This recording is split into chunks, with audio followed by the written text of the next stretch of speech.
And stretch really quickly, because I want you to be awake for today's class. I don't want anyone sleeping. And as I hand this out, I want you guys to start reading it. That's for Steve. What I want you to do with these hands out, I want you to read it, and we will discuss it in about 2 minutes. So just read and just read.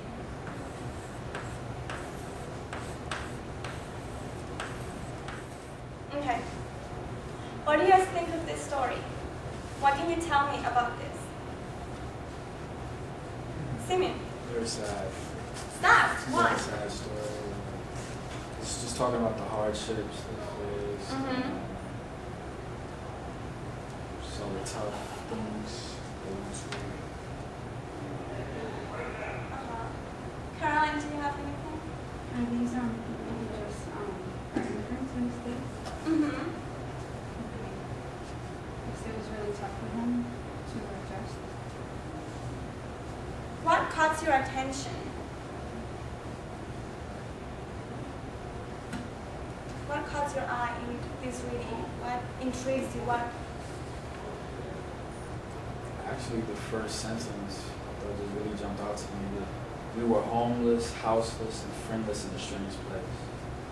That definitely made me just want to read more. It just really stood out to me.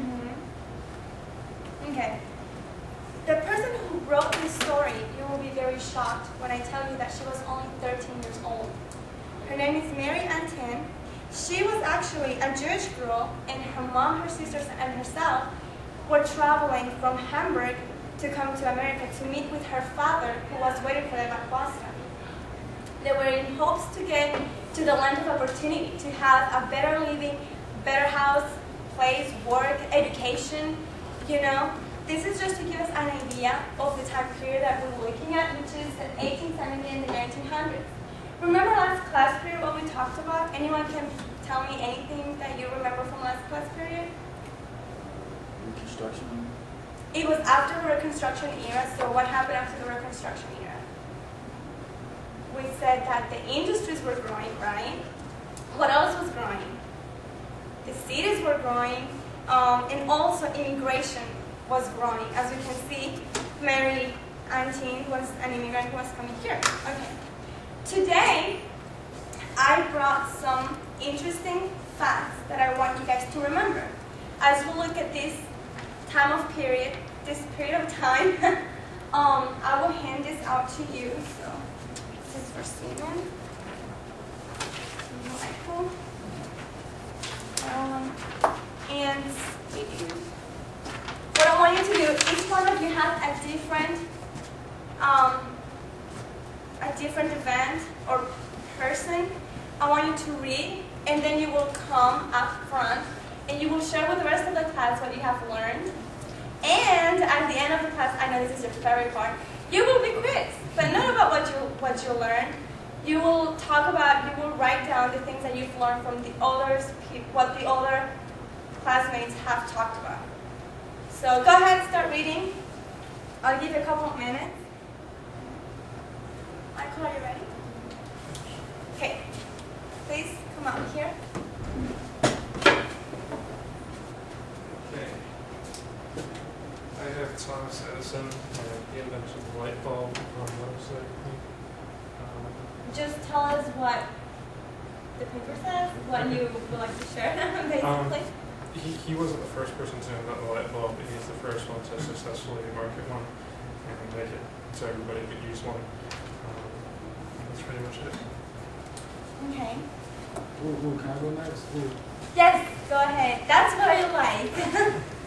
Participation.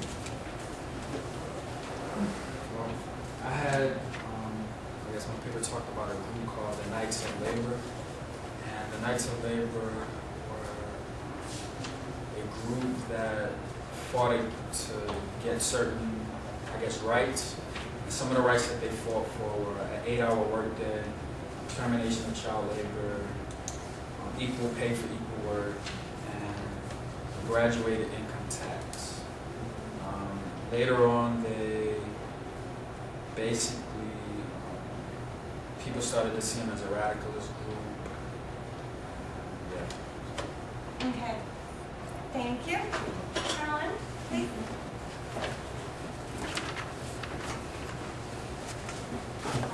Mine is the Chinese Exclusion Act, and this is in 1882, and they didn't permit Chinese to immigrate, only very few. They had to have permission from their own government in order to come to the States, and there was even a lot of rules for Chinese who were already working here. And after the Chinese Exclusion Act, they passed another one in form of the Jerry Act, just 10 more years, excluding Chinese. Okay, great. Thank you. Steve, please. Mine was about the American Federation of Labor, the AFL. The founder was a man by the name of Samuel Gompers, and he lived from 1850 to 1924.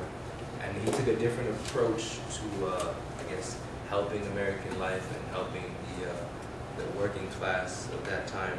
And instead of trying to reshape the fundamental institutions of American life, through the AFL, they focused on securing for its members higher wages, better working conditions, and a shorter work week.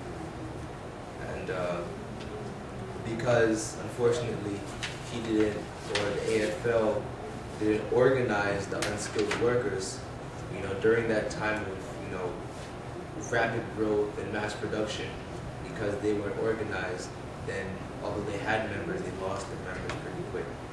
And that was, detrimental to that business. Okay. Thank you very much. All right. Now, really quickly, I want you, Caroline, is there a date for the 1882. 82. 82? Michael, what was the date? 1879. 1879? 1880. 1880? And Steve? What, 18? When he lived? No. The time that it was founded, the AFL. Oh, 1886. 1886. These dates are very important because for the test that's coming up in 2 weeks, I believe, your syllabus says, there's going to be a chronological time thing, timeline that you're going to have to do, in which I want you to memorize all these important dates of this time period.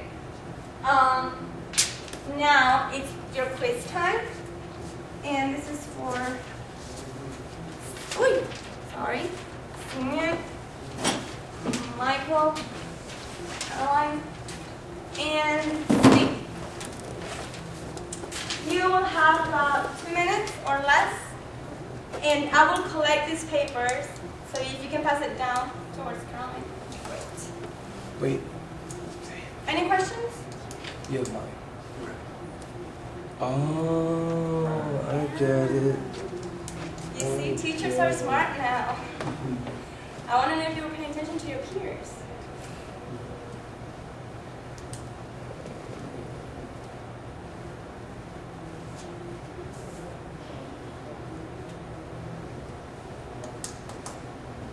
Okay, you can start passing them down. Thank you very much for your participation. Don't forget to be on time for class period next time. And very happy you guys were on time today too. And is there any questions?